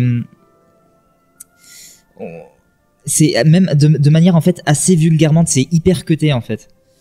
Les dessins du coup, ils sont pour le coup très crayonnés, du coup ils arborent un style, enfin après moi c'est ce que je trouve, un style un peu Love Comics des années 50, un truc comme ça, avec un côté un peu bourru à la bonne franquette, comme je sais pas si vous voyez, je le dis de suite, je ne lisais pas ça avant, mais ça fait un peu vieux comics porno des années 90. Comme j'ai dit, chacun ses références, Wolfgang. Il faut avoir lu du comics porno des années 90 pour se... Non, mais c'est vrai que ça fait un peu ces trucs, effectivement, parodiques, très vulgaires, très grossiers. Ouais, très grossier. Ça, un peu, ça fait un peu, c'est un petit côté ça. C'est après ça, bon, après, comme on le disait tout à l'heure, ça évolue au fil de la lecture, le graphisme a évolué parce que bon, je pense. Mais le récit évolue aussi. Enfin, le récit évolue aussi. Moi, je vais être un peu méchant, mais je trouve que le premier arc qu'il a jeté, c'est vraiment, c'est du personnage et puis c'est Arcudi qui se défoule. Et il y a pas de fond, il y a pas de. Comme tu le disais, Ipkiss, il est détestable au possible. Je pense que c'est ça qui rend un peu l'introduction difficile parce que t'as pas du tout envie de t'intéresser au personnage, t'as pas envie de voir ce qui lui arrive parce que tu le détestes juste en fait. Non, t'as pas envie de le suivre, même s'il lui arrive des trucs bien, s'il lui arrive du mal et tout, tu t'en fous parce que c'est juste un pauvre type et t'as juste pas envie de le voir suivre, de suivre son évolution en fait. Ça me rappelle, quand j'avais du coup après l'émission sur The Boys, j'ai tout lu. Et il y a un moment où Yugi, je sais jamais le prononcer. Yugi. Ça me fait penser à Yu-Gi-Oh! Yu-Gi-Oh! Ouais. Et du coup, qui a un moment qui réagit en apprenant quelque chose et qui du coup réagit comme un pauvre type et je le déteste. Et ça m'a saoulé parce qu'en plus ça arrive juste avant le spin-off où on le voit retourner en Écosse et du coup tu le suis dans ses états d'âme et tout. Et moi je suis là, mais je m'en fous! Tu es un gros con. Je te déteste. J'ai pas envie de devoir méditer pendant 6 chapitres. Casse-toi. Et bon, du coup là, c'est la même chose parce que tu suis un personnage qui est juste un gros con et on te le met en personnage principal. Alors on te le présente pas en héros, on te montre bien que c'est un gros naze, il fait des trucs de gros naze, aucun souci. Mais quand même, tu suis ses aventures et moi ça me saoule. Effectivement, je trouve qu'après, tu vois, quand c'est notamment quand le flic porte, il y a des questionnements, il y a tout un délire un peu sur la justice expéditive ou pas qui pourrait être intéressant et sur le fait d'utiliser le pouvoir de Big Ed ou pas du tout. Moi j'ai trouvé ça un peu intéressant, je sais pas. Oui, c'est vrai que c'est intéressant parce que au fur et à mesure du porteur, il va, même si au final les gens finissent par devenir un peu des détraqués mentaux, il y aura toujours une utilisation différente. Calloway, il essaye de l'utiliser pour rendre la justice, ce qui va être très compliqué. Et autant d'autres personnages vont essayer de s'en débarrasser. Je spoil rien, mais voilà quoi. En fait, le scénario a tendance à évoluer petit à petit. Alors c'est pas c'est pas une grosse histoire, mais c'est pas les Watchmen quoi. Ouais, c'est sûr, c'est pas Watchmen, mais après ça ferait un peu penser à une espèce de feuilleton du dimanche soir qu'on pourrait suivre en fait plus. Avec des... Oui, c'est un truc où tu fais pas d'effort, quoi. Oui, c'est ça, où tu fais pas vraiment d'effort, tu te laisses porter, tu fais ok, voilà. Mais Jean va encore tiquer, mais moi je trouve que c'est un bon comics de toilette. Où tu vas. ma foi. Oui, La dernière fois que j'avais dit ça, t'avais rigolé. Ah, mais ça me fait rire. Je trouve que tu peux. C'est un truc que tu vas lire comme ça. Il y a pas de fond. Ça va te faire rire quelques chapitres. Tu peux le reposer dans tes toilettes et après le relire une autre fois. Enfin, il y a pas de. Ça détend. Bon, malgré vraiment moi le premier arc m'a vraiment énervé en mode. J'ai trouvé ça vraiment gratuit et vraiment facile. Mais après j'en avais peut-être un peu trop parce que sur internet ce comics a vraiment beaucoup de a une aura un peu mythique en disant ah ouais c'est trop bien et tout nanani nanana. Il y a plein de gens qui disent que ce personnage et enfin quand t'es fan du film on dit souvent le personnage dans les comics et il est beaucoup plus violent et nanana et quand t'es ado je pense que c'est vraiment un personnage pour ado un peu Oui, parce que c'est tout le côté un peu edgy, borderline. Ouais, voilà, ouais. T'es content, forcément, le mec il fait n'importe quoi, il dit des conneries tout le temps, il fait des blagues, il se laisse aller ses instants les plus violents. Oui, forcément, quand t'es ado, tu sais tout ce que tu veux, t'es te rebeller, oui. C'est un peu un pseudo Joker, quoi. Parce qu'il est très porté sur l'humour noir et psychopathe. Un pseudo de Joker sous acide, ouais. Ouais, c'est ça. Complètement déchaîné, oui. Mais d'ailleurs, il y a un spin-off Joker. Ouais. Il y a aussi un spin-off Masque Marshall Law. Ah ouais. J'ai feuilleté. Ça a l'air débile. Hein. C'est en 2 chapitres, mais ça a l'air complètement con. Hein. Mais bon, voilà. Pourtant, Marshall Law, il y a quand même un vague fond de. Alors oui, j'ai pas lu plus que ça. J'ai juste regardé un petit peu, mais bon, à mon avis, c'est. Moi, j'ai lu le The Mask versus Lobo et c'est. Ouais, ça j'avais lu aussi. Complètement débile. C'est complètement con. Bah pareil, Lobo c'est pas non plus, enfin c'est pas Rorschach, tu vois, c'est pas des personnages très profonds et bon bah voilà, c'est des personnages bourrins, on les met ensemble et c'est rigolo pendant 3 chapitres et c'est tout ce qu'on lui demande. Hein. Je pense que c'est ça aussi. Tu disais que Arcudi sur le premier arc qui se défoule, ouais, je pense que le Joker c'est ça, c'est un défouleur pour le lecteur et pour les personnages de l'histoire parce que au final c'est quoi, c'est des personnages qui vont laisser libre cours à leurs instincts, à leurs désirs les plus profonds. Ipkiss, c'est de prendre sa revanche sur les gens qui lui ont causé du tort pendant sa vie. D'ailleurs, ça va de tout à rien. Hein. C'est vraiment les garagistes qui l'ont arnaqué il y a 2 jours à la prof qui l'a traumatisé quand il avait 8 ans. Hein. C'est parti très loin à ce moment-là. Le mec qui fait le spectre total de la vengeance. Mais je pense que tu lui marches sur le pied et il met le masque. Mais c'est pareil, voilà, c'est ça. Ah ouais, c'est ça. Et parce que c'est pareil. Du coup, donc t'as ça. Puis après, t'as Calloway, effectivement, qui du coup, lui, c'est ses instincts de justice, etc., de revanche un peu. Sur ceux qui ont osé défier la société, donc c'est ça, c'est toujours voilà sur la libération de soi, etc. Donc il y a un petit fond, mais c'est vraiment très Disney, c'est vraiment très loin, quoi. C'est vraiment pas le but du comic, c'est vraiment juste se défouler. Voilà, c'est marrant, on monte les personnages se faire tuer de manière grotesque, avec un personnage qui fait n'importe quoi, qui fait des blagues très très très lourdes. Et puis il y a son côté invulnérable qui fait que au final il peut rien lui arriver. Enfin tu peux pas Oui, tu t'inquiètes pas pour lui, quoi. Ouais, il peut rien lui arriver, donc forcément il va gagner. Qu'est-ce qu'il va faire après, quoi. Ouais, voilà. Ah, tu t'en inquiètes que juste quand il a pas le masque, quoi. Là ça pose plus de problème. Et encore tu t'en inquiètes pas trop parce que oui, parce qu'en général c'est des cons. Oui, mais Mitty c'est intéressant avec Calloway parce que du coup comme lui il est chef de la police, t'as tout un peu cette dichotomie genre ouais mais s'il se fait gauler vu qu'il est chef de la police faut qu'il fasse gaffe, il est pas chef de l'inspecteur. Ah oui, inspecteur, ouais. Mais enfin du coup voilà, t'as toute cette histoire effectivement avec Ipkiss, vu que c'est juste un pauvre tocard, bah juste il fait ce qu'il veut, il fait un peu attention et c'est tout, quoi. Mais je sais pas, moi je trouve ça intéressant. Enfin c'était une lecture intéressante pour moi en tout cas parce qu'effectivement j'avais plein de souvenirs du film et effectivement j'ai ce personnage très cartoon qui fait des blagues tout le temps, mais qui est rigolo, qui est pas inquiétant, quoi, qui fait un peu peur au départ mais après qui est juste rigolo, quoi. Oui, non, il est marrant, oui. Mais du coup effectivement après c'est drôle parce que je crois que c'est le premier chapitre justement, bah oui c'est ce que t'as dit, oui, c'était le premier chapitre, base, enfin le premier arc qui sert de base au film, ouais. Même du coup tu retrouves des gags des fois dedans, ouais. Oui, bah le truc de la sulfateuse qui revient, la sulfateuse, les garagistes, les Tommy Gun, enfin les flingues avec les chargeurs camembert là, ça me paraît, il y a une scène où il en sort plein, t'as quand il fait le toréador, quand il se fait tirer dessus, enfin t'as plein de gags qui ressortent et qui sont c'est cool. Je t'attendais presque à l'entendre chanter. Ouais, mais d'ailleurs, je pense que je pense que ça marche mieux si on avait, je pense que ça aurait pu mieux être plus sympa. Je reprends. Je pense que c'est un personnage qui marche mieux en en animation, enfin quand il est vivant. Oui, parce qu'il bouge et tout. Oui, il bouge. Il est plein de tics nerfs, comme il y a plein de tics visuels, comme il bouge, il chante, il fait plein de conneries. L'avoir juste en figé en comics, bon, tu perds un peu, je pense, de la force visuelle, enfin évocatrice, que ce soit gag ou violence ou quoi. Alors qu'effectivement, je pense que c'est un personnage qui est plus dans le mouvement. Et c'est pour ça que c'est plus efficace en film, en série. Il y a plein de fois où tu vois la scène et comme t'as vu le film, tout le monde a vu le film. Oui, forcément. Ouais. Tu revois les scènes du film. Je pense, il y a un moment, je crois, il refait le loup de Tex Avery. Dans le comics ou dans le film? Dans le film, oui. Dans le film, oui. Le fait dans le film ici, non? Dans le comics, je l'ai pas vu, non. Après, C'est pour ça que merde. je croyais que tu parlais du comics. Ah, je croyais qu'il le faisait à un moment. Non, parce que je pense parce que dans le film, c'était un parti pris de reprendre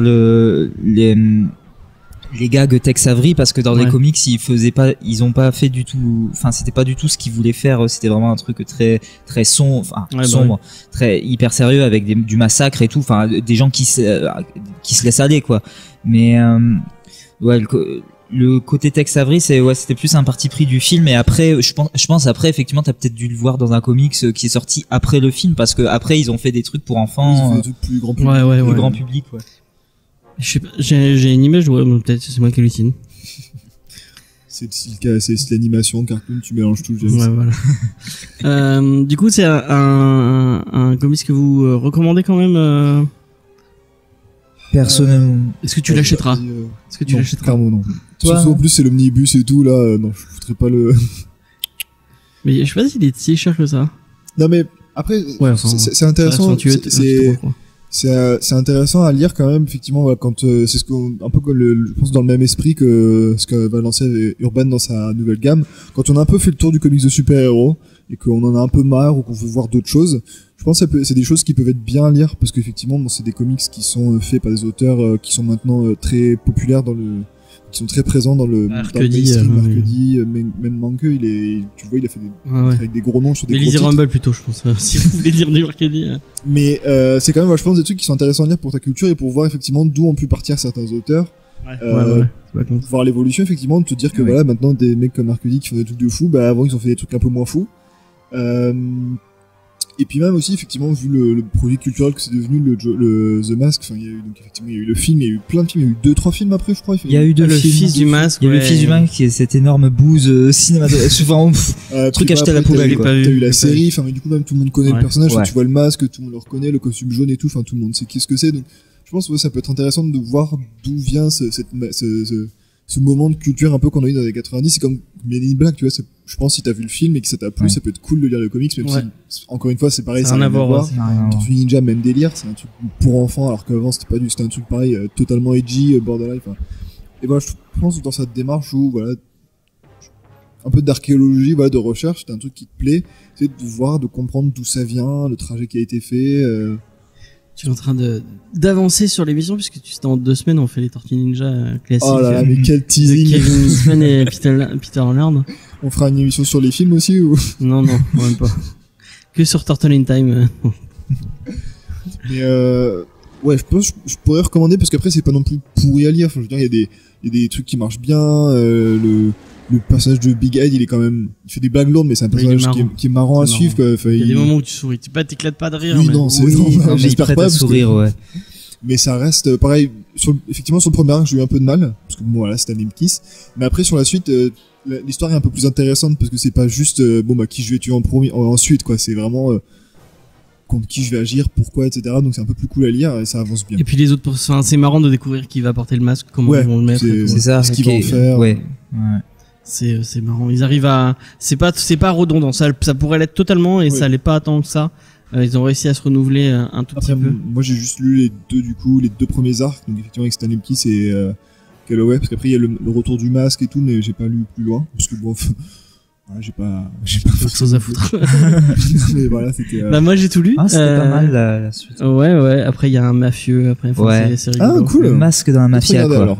C'était pas. Oui, parce que c'est pas mal, ça, effectivement, quand t'es passé d'un flic à la mafia. Ouais. Ah. C'est un mafieux un peu pourri. Enfin, tu sais. Oui, un mafieux, quoi. Oui, non, mais je veux dire un mafieux nul. Ah. Par rapport au reste. Ok. Et tu découvres aussi les origines du masque qui sont totalement différentes de celles du film. Ouais. Au final. Ouais. Ouais, c'est pas un masque viking. C'est intéressant un peu quand même. Ou c'est plus gadget que le chapitre en soi. Ouais. Disons que déjà scénaristiquement c'est un peu plus sympa quoi, c'est un peu plus fun.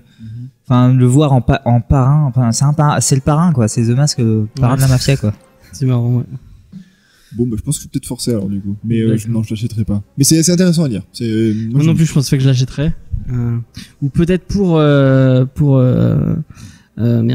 aider la petite boîte Delirium, parce que malgré ce que tu avais l'air d'en dire, c'est une petite boîte d'édition. Donc malheureusement. Non, mais effectivement, c'est bien parce que c'est toujours dans cette démarche de proposer autre chose que du comic de super-héros. C'est cool de voir d'autres choses, surtout même si c'est des choses plus risquées qui vont peut-être un peu moins vendre. Après là, je pense qu'il essaie de tabler sur le nom du masque. C'est pas forcément une mauvaise idée. Je veux dire, même si ça a rien à voir avec le film, l'adaptation, ça reste quand même le nom. Les gens ça va leur parler. Enfin moi, je veux dire, j'ai vu le film quand j'avais même pas 10 ans, donc voilà, maintenant j'ai l'âge de lire le comics. Donc c'est pas con, ça marche. Voilà, moi j'encourage Delirium. En plus voilà, ça fait découvrir d'autres choses. Puis à côté de ça, ils font des trucs cool aussi, Delirium. Ouais, je crois qu'ils font un truc qui s'appelle Corben. Avec Billy Corben, effectivement, du Richard Corben. C'est cool. On avait fait une émission sur Corben. Sur Ragemour. Ragemour, ouais. D'ailleurs, c'est eux qui avaient fait, c'était chez Delirium. Ah oui. Ragemour. L'idée et Ragemour, c'est vraiment cool. Et je crois qu'il y a ceux qui font Brad Pack aussi. Une espèce de Teen Titan un peu crade. On m'en a dit du bien, on m'a dit que c'était pas mal ça. C'est un auditeur d'ailleurs qui nous, je le salue d'ailleurs, hein, qui nous avait envoyé un message en nous disant vraiment jetez un coup d'œil à Brad Pack, ça pourrait vous intéresser. Donc ouais. Tiens, en parlant de Teen Titan, j'ai juste petite digression. Hier, j'ai vu Teen Titan Go versus Teen Titan et c'est trop bien. C'est les Teen Titans de tous les univers qui se réunissent. C'est trop cool. Ah mais ça a l'air trop cool. Mais du coup, c'est le film. Oui, c'est un film. C'est un film. Et les deux, la rencontre des deux. Du coup, c'est les Teen Titans Go contre les Teen Titans de genre de Cartoon Network. Ouais, tu sais la vieille série qui était un peu. Ouais, c'est trop. Ah, trop cool. La rencontre des deux Robins, elle est géniale. Entre le Robin complètement débile de Teen Titan Go et le mec super sérieux qui se prend tellement, c'est vraiment. Et d'ailleurs, il y a des chansons qui sont vraiment cool. Moi. C'est vraiment très très très très sympa. Le cyborg est génial. Avec il fait oui, j'ai un corps de robot, mais c'est une malédiction et tout. Puis à côté t'as l'autre, mais non, c'est trop bien d'avoir un corps de robot, tu peux avoir un grille-pain sur toi, tac. C'est que des blagues comme ça débiles possible. Enfin ouais. Même sans spoil, le méchant c'est Etrigon et du coup t'as le Etrigon version Teen Titan Etrigon version Teen Titan qui se rencontrent et c'est débile au possible. Enfin, si vous aimez si vous avez vu un épisode de Teen Titan Go, vous avez dit non, c'est pas pour moi parce que Faye elle aime pas cet univers, elle trouve ça pas drôle. Elle a pas d'humour, Faye. Effectivement, elle manque un peu d'humour sur le coup. Mais c'est que ça pendant parce qu'il y a un autre film qui est sorti, je crois que j'en avais déjà parlé. Teen Titan The Movie, il est génial aussi. Vous avez fait un film sur Teen Titan Go? Donc il y a 2 films. Il y a 2 films Titan Go. Eh ben voilà, ce week-end ça va être 2 épisodes de Watchmen, 2 récaps Watchmen. Et c'est Will Arnett qui fait le méchant dans le film. Et 2 films Teen Titan Go. C'est Will Arnett? Ouais, le mec de BoJack Horseman. Ouais, je sais. Bah oui, mais dans Arrested Development, qui fait la voix de Lego Batman. Ouais, voilà, qui fait Batman. Il est trop lourd. Et Kristen Bell, donc Véronica Mars aussi. Voilà. C'est pas mal aussi. C'est très très bien. Je crois qu'on a fait un peu le tour de The Mask. Bon, c'était une émission un peu courte, mais y a pas, ça reste assez simple. Ça va. Comme tu disais, c'est pas Watchmen. Après, t'es pas obligé d'être Watchmen pour avoir des trucs à dire, hein, mais non, c'est un comics. Moi, je vous le conseille quand même si vous avez envie de vous rigoler un peu, pourquoi pas. Oui, par découverte, quoi. Ouais, puis ça reste, je pense, quand même un morceau d'histoire du comics, donc ça peut être toujours intéressant de voir pourquoi est-ce que Jim Carrey a fait ce personnage, pourquoi il l'a fait comme ça, voilà, allez découvrir. Et surtout, Jim Carrey il est beaucoup plus sympa que Stanley. Tu sais qu'ils l'ont réécrit parce qu'à base ça devait être un film d'horreur, The Mask.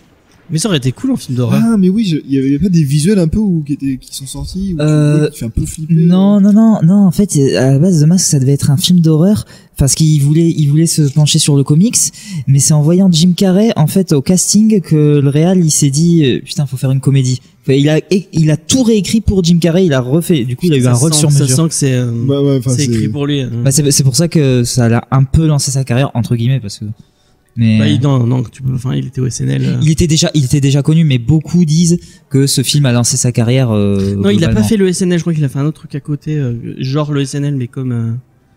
Alors il avait déjà fait plein de spectacles sur scène qui marchaient très bien. Il a fait des... Dites-nous en commentaire s'il a fait le SNL. Je suis pas un historien du Saturday Night Live. C'est super intéressant de faire ça. Ouais, grave. Si, je crois qu'il avait fait avant. Ça ne m'étonnerait pas. Oui, parce qu'il y a le truc avec la chanson là où il danse dans la voiture. Ah, mais oui, grave, mais si, il a fait. Mais ça, c'est du SNL, ça, on est d'accord? Mais oui. Ouais. Bah oui, Will Ferrell et tout. Du coup, merci de nous avoir écoutés. La semaine prochaine, on vous parle de Skyward. En fait, la semaine prochaine, ça va être 2 semaines iComics, puisque on va traiter de Skyward, donc une histoire de SF dans un monde où il n'y a plus de gravité. Qui va être apparemment l'adaptation en comic, l'adaptation en film est déjà vendue et elle est en train de se faire. Ça a l'air très très bien. Enfin, en tout cas, Sullivan Rowe, me l'a très bien vendu. C'est pour ça que je le fais. Et en fait, comme j'ai regardé sa vidéo, il parlait que c'était sorti, il m'a tellement vendu du rêve sur les Tortues Ninja. J'ai dit on va faire une émission spéciale Tortues Ninja. Et bon, est-ce que parce que je vais le dire et finalement ça va pas se faire. Mais normalement, je l'ai en interview. Pour l'émission sur les Tortues Ninja, on va pouvoir un peu discuter éditeur, tout ça, nanani nanana. Ça va être intéressant. Si vous avez des questions, n'hésitez pas à me les envoyer, je lui poserai pour vous. Et n'oubliez pas le recap de Watchmen, on le tourne. Bon, ce sera trop tard, mais je pense qu'on va faire comme ça. On va les tourner en live sur notre Discord à chaque fois. Donc si vous voulez venir vous pouvez nous venir sur le Discord, vous nous écoutez en train de faire le récap et à la fin vous pourrez venir donner votre avis sur l'épisode comme ça voilà. Et regardez Watchmen, n'est-ce pas Oui, James, profitez de ce week-end de 3 jours là, ça va être très bien. Pour regarder Watchmen, voilà, parce que c'est génial. Pareil pour moi. Oui, j'ai l'impression qu'il nous met quand même, c'est terrible. Ouais, non mais c'est ouf. C'est tellement bien, j'ai trop envie d'en parler avec vous. Après on va faire pareil avec tous les autres gens. Regardez Watchmen. Ouais, voilà, exactement. Il faut leur faire de la pub, même si. Oui, ça va être bio, je pense que c'est bon, ils peuvent se passer de 3 viewers. Bon, à la semaine prochaine. À la semaine prochaine. Bye. I'm the king of a rumba beat. When I play the maracas, I go chick, chicky, boom, chick, chicky, boom. Yes, sir.